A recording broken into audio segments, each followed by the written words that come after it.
Hey Sultan, welcome to RockEyez, man. Hi, thank you so much for inviting me. It's an honor. No problem.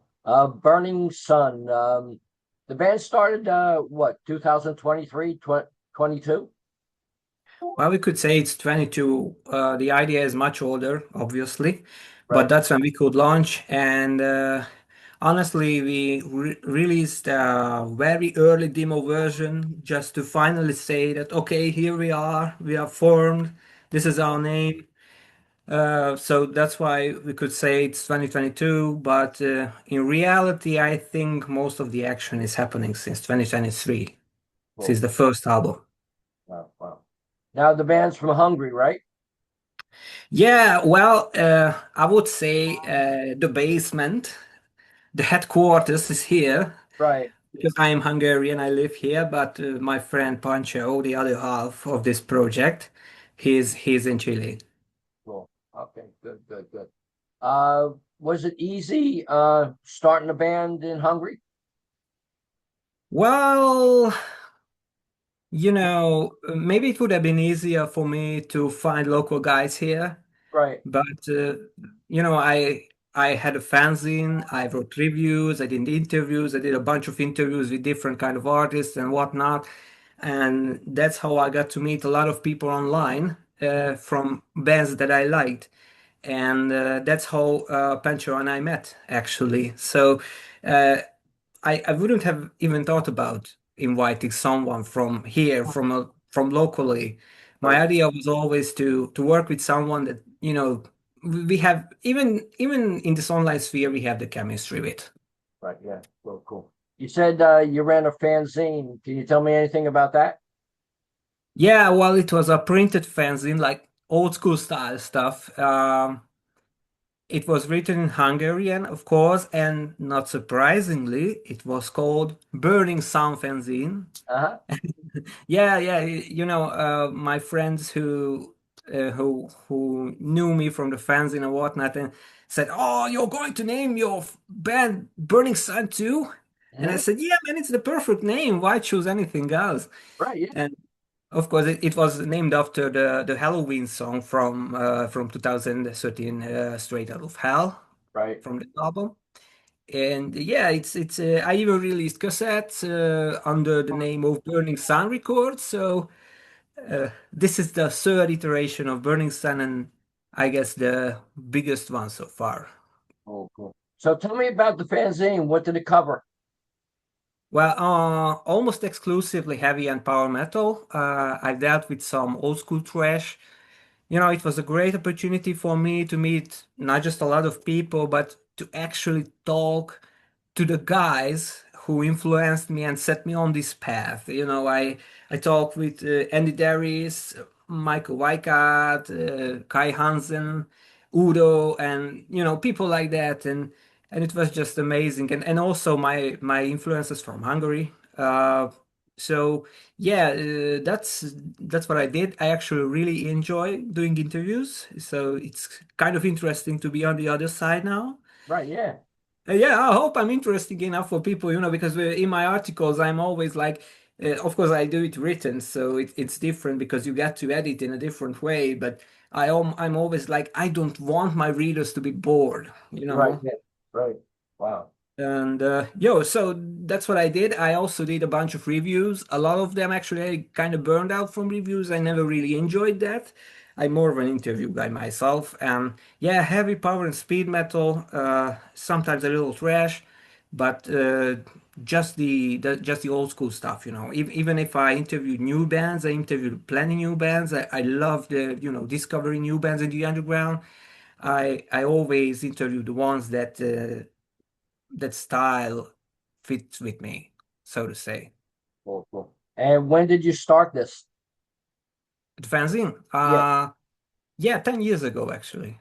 Right. Yeah. Cool. Cool. How many pages? Well, it depends. I had different editions. I think the most was 80, Uh-huh. and That's pretty big. yeah, pretty big actually. I don't have one with Right. myself right now, but I would show it to you the recent one. was actually I did it one for the 10th anniversary. I really wanted to stop because, I have this other thing going on. I have the project right now, and I just want to focus on that and spending money on printing and whatnot. And also, a lot of time goes into the shipping part and packaging and whatnot. So I really didn't want to do that, but I really felt that I owed myself one more issue Mhm. for the 10th anniversary. Right. Yeah. And that was actually 48 pages, but the small size, the 8 per 5, as we Right. say here. Cool. Cool. Yeah. I asked because I ran a fanzine too. So Oh, yeah.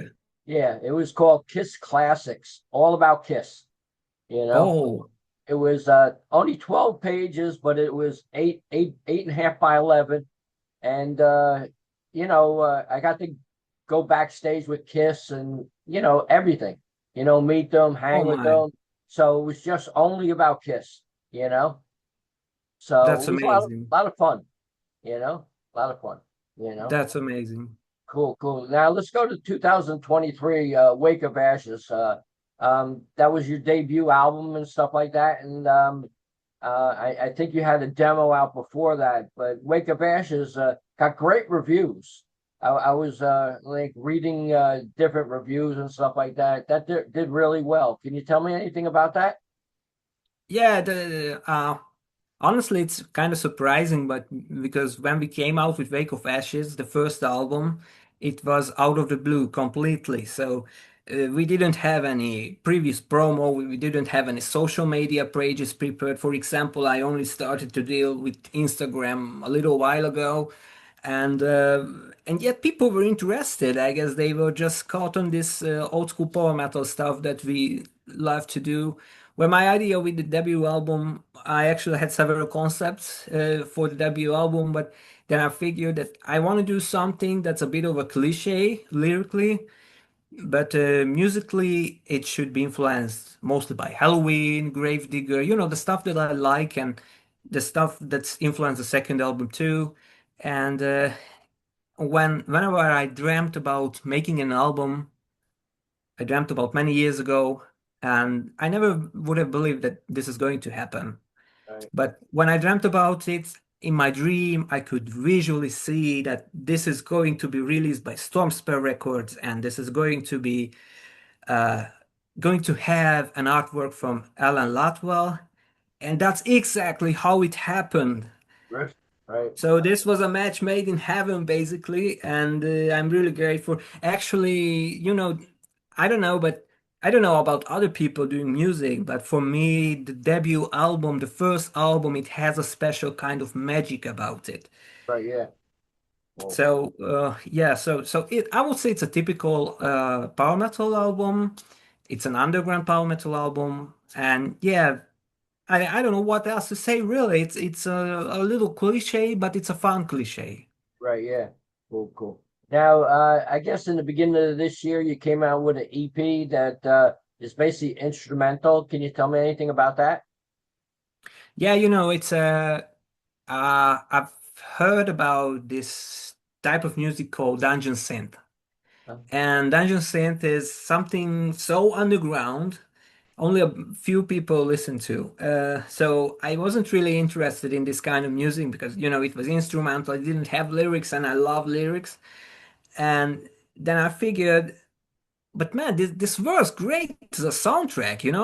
Huh? So I really wanted to write a short story, but in order to place the short story within this whole burning sun uh, band, so to say, I needed a soundtrack for it. Right. Yeah. So that's how it came about, basically. I asked the guys, "Hey, what do you think about doing a Dungeon Synth EP? Just some fun stuff for the atmosphere, so the readers can, you know, feel the whole thing." And they said, "Yeah, yeah, man, I know the style and whatnot, but it's really not for me." Right. Yeah. So I reached out to a guy in Italy, actually. I told him about my idea because I knew he was a great composer and if he would be into doing this dungeon synth stuff with me. Mhm. And so that's a little how to say, black sheep of the family for Right. us in Burning Sun. Not just musically, but also because even though it's Burning Sun, the Burning Sun guys didn't play on it. Uh, Now, your latest album, Retribution, just came out a couple days ago and stuff like that on Metalizer Records. Um, who is Metalizer Records? Yeah, Metalizer Records, it's a one-man led label from Germany. Uh, when we sent out the promos to the labels, trying to get signed and whatnot, and he said to me, guys, I really love this album. I absolutely love this album, but I don't do more than one or two releases a year because I really want to give everything I can to the bands I work with.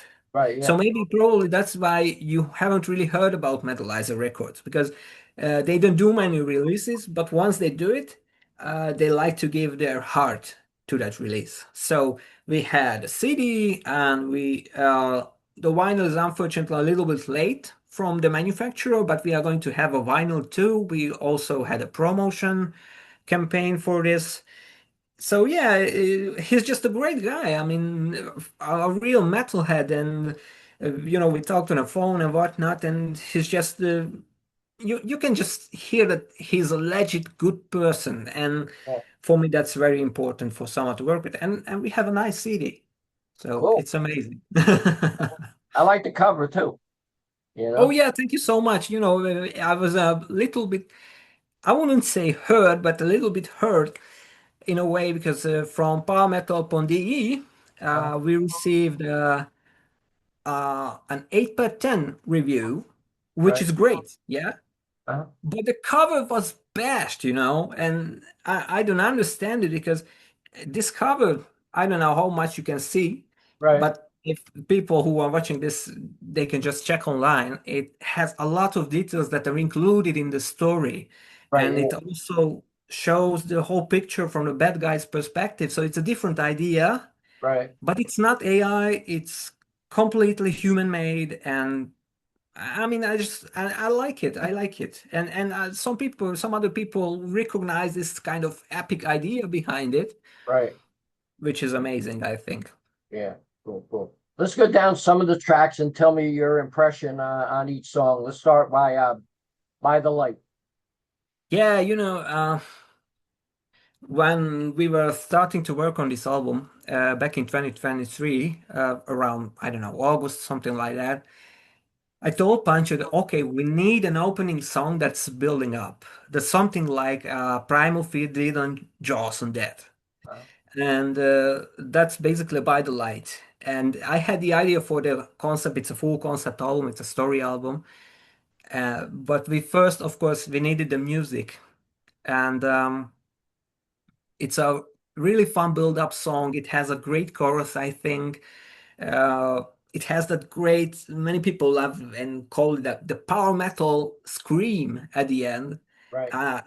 When I first heard the guy singing it, Pancho singing, I told him, dude, this is completely crazy. It's goosebumps all over. So I would say it's a typical power metal song. It's an opener. It's it sends you up high, flying with the Mhm. great chorus.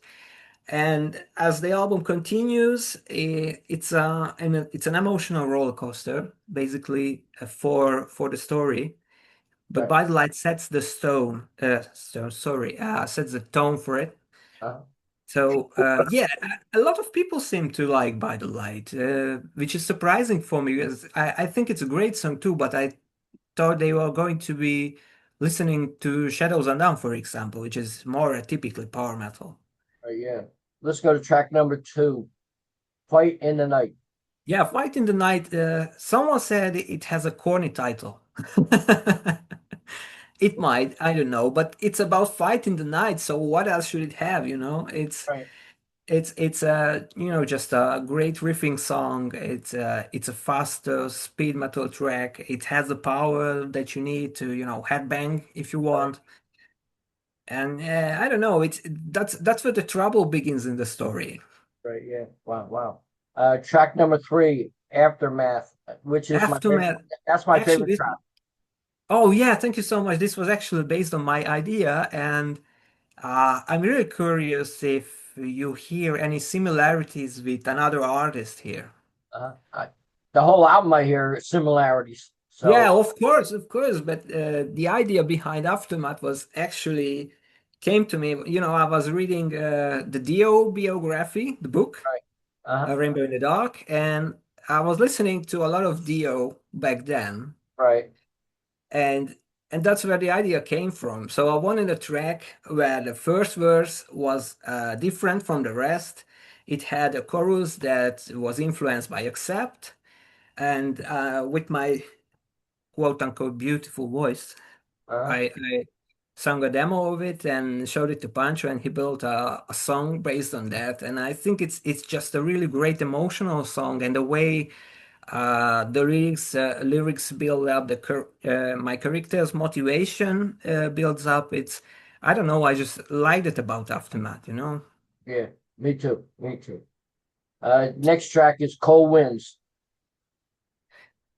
Collins is a song I like the least. It's a mid-tempo song, and the reason why I wanted to have a mid-tempo song in the first place because with the first album we got the feedback that this is a great album. It's catchy for me, but it's too fast. Right, yeah, So we needed to slow down a little. And for some reason, the chorus of Cold Winds just hit so big, and we got a lot of good feedback on it. right, That yeah, is quite incredible. It's about literally about cold winds uh-huh, and my character Emily, who is on the cover, uh, going through this very harsh weather, basically. But the cool, fire of hate still burning inside of her. cool, cool, cool. Next track, Heart of Darkness. Actually, it is really interesting for me because I was listening to Megadeth and I told Pancho that, hey, check this song out. And it was a track from the latest album, Soldier On. I really love that song. And it has that nice guitar harmony under the chorus. And I said, we need a song where the guitar harmony is under the chorus, you know? Right, yeah, And that's where it came from. It's probably the heaviest track on the album. And someone said, some people actually said, and I also saw it in some reviews, that they say that this should be a single. uh-huh, I I don't know about it. I don't know about it. But for me, it's or at least to me, it feels a little gravedigger, basically. right, yeah. Wow, wow, wow. Next track, Open Your Eyes. Okay, I really love the guitar harmony here. Uh-huh, I think Pancho did an amazing job. Some people say it's a Maiden-esque guitar harmony. right, Never would have thought about it. All my influences are basically German bands. So right, yeah, I don't really listen to Iron Maiden. I mean, I respect them, they're the giants, whatnot, but I don't listen to them.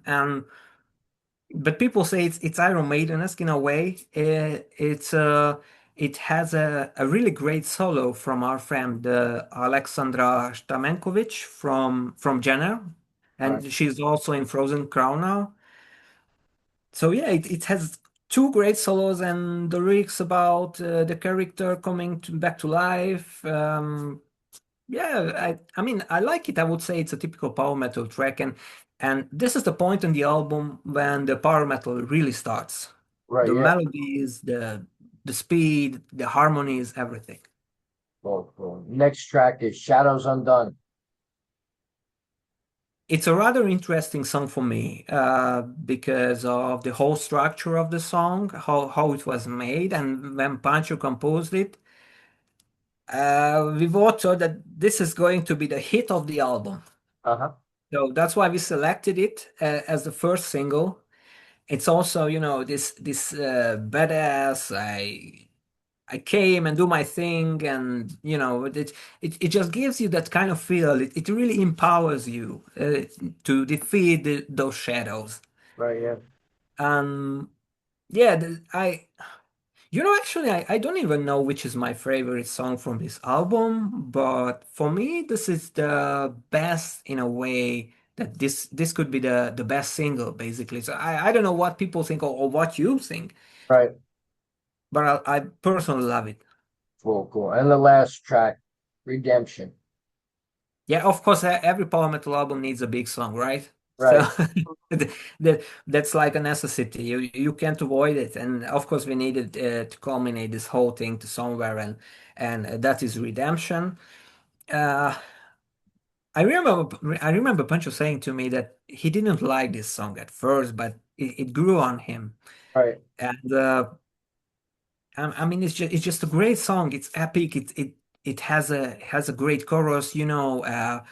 It's just, I don't know. If even the backing vocals are so catchy, I don't know. It's just so memorable for me. I don't know. Maybe I'm too close to this album, of course.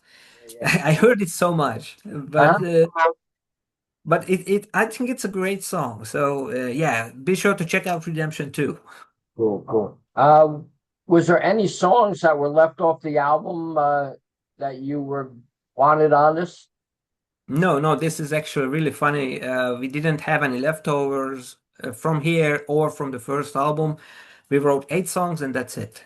I mean, this is not the best tactics. They often say that, there are better songs around the corner, so you better write like 16 and select the best 8. Right, Well, we only did 8. I needed 8 chapters for the story. right. Actually, there's more in the booklet, but song-wise, we only did 8. Okay, cool, cool. Is it disappointing that you don't get to play live? No, no, actually, I was thinking about this a lot when the first album came out.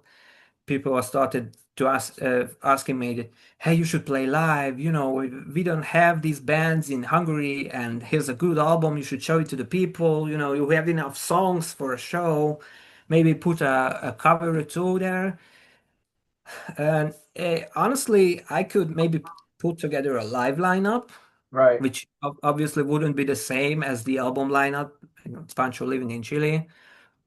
But I don't want to, some people, I know some people like the thrill of playing live and right. hanging out and I don't know, drinking beer and just overall having fun on a show. But as for me, I don't like to travel. I'm not a travel guy, Uh-huh. and I also don't want to think about all that cargo that I have to unload Right, each yeah, time yeah. we visit the scene. So no, no, thank you. Maybe it will happen. Never say never. It could be great, Uh, possibly, right, yeah. but not at this point. Definitely not. Cool, cool. Now, have you read any reviews yet? Yeah, yeah, yeah. Of course, I read all of them, or all that I could find in Google, at Right. least. Cool, cool, cool. How do you reach out to different fans and stuff like that? Because like for a new band or even an established band that's really not like a chart topper album, how do you reach out to different fans? Yeah, we are an underground band, obviously, and of course, you asked about reviews. In one of the reviews, we got compared to Halloween, which is of course true because we are influenced by them. Right. The review said that we are not as good as Halloween. Obviously, no one is as good as Halloween, so that doesn't mean that other people shouldn't record anything. Right. Okay, Yeah. so, yeah, that's so stupid. Uh, I really couldn't understand that, and the reviewer even said that you should wait for the next Halloween album to come out and Uh, pass on this album. And but we are different bands. right. Okay, so I'm sorry. What was the question? Well, let's go to when you had the cover art. Yeah. Was there different pictures that was offered to you, or is that the one you like the best? No, actually, just like with the previous album, I knew the artist I wanted to work with. So Right, that's how it happened. And I paid for the artwork and it was done, I don't know, in a week, 1.5. I don't remember exactly, but it was done last June or July. So it was a long time ago, actually. And there were no rejects and anything. We can't afford that. Okay, right, so let's be real here. because I interviewed Chris Boltendal from Gravedigger this Uh-huh. January, Right, and obviously I asked about their artwork, which was AI, right, yeah, and he said to me that if more people would buy CDs or music in general, right, we could afford a better artwork. right, yeah. Uh-huh. Uh, in our case, this is an expensive artwork. And we are Right, not even Gravedigger. We are just an underground band, two guys doing music for fun. right, yeah, But you know, it's always comes down to the fact that you want something that's truly yours. right, yeah. Right, It's the reflection of your ideas and whatnot. right, yeah, So when I went into this, I made sure that the artist is the artist that can deliver something that I have in my head. right, yeah. Okay. Is there any merchandise available for people to buy? Yeah, absolutely. I mean, we obviously have the CDs, we have cassettes, uh, beautiful cassettes actually. I really love the cassette version. I don't have one in my hands right now, but imagine it's a cassette that's fully printed. The whole body of the cassette is printed with a picture, and it's not a sticker on the cassette. It's a real print. It's beautiful. It's just like a picture vinyl, but Right. it's a cassette. And we are also going to have the vinyl very soon in light blue and also in black. Cool. And we also had t-shirts for people who wanted to pre-order. Uh, it wasn't much of an interest, to be honest, but I was told that t-shirts usually sell better at shows, and we don't do shows, but I'm in the t-shirt right now. Nice. Cool. Very cool. Very cool. So how do people get in touch with you? Fans. We have Instagram, we have Facebook, it's all Burning Sun Power or Burning Sun if you type it in your search bar. But most importantly, I think our most important page is obviously our Bandcamp page where you can support us in with just purchasing a download or getting a CD. I recommend the CD. This is a 16-page booklet, which is kind of a luxury nowadays. Right. And it comes with a lot of information. So if you like underground power metal, if you like 90s style German power metal, maybe this is your album for the year Cool. Cool. after Halloween. So what are your hopes for this album? What do you hope for? Yeah, well, we got a lot of CDs, and I don't have any space in the apartment, so I really want to get rid of them.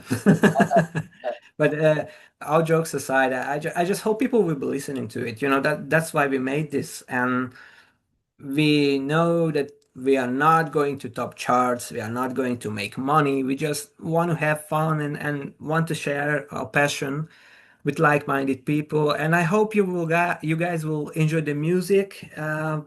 We really gave our everything at this point to do an album that's a lot of fun and, you know, basically that's old school power metal that we miss.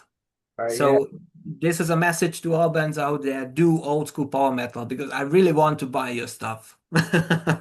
Cool. Cool. Well, Zoltan, it was great talking to you, and I appreciate the chat. Make sure you pick up the new album, Retribution, that just came out a couple days ago on Metalizer Records. Would you like to say anything to the fans out there? Yeah, all the best to you guys. God bless. And thank you for the interview, Brian. It's a real honor for me. And also, thank you for everyone who made it this far and listened to my mumblings about a new album, Retribution. Thank you so much. Thank you. Bye bye. Bye bye. Have a nice day. You too.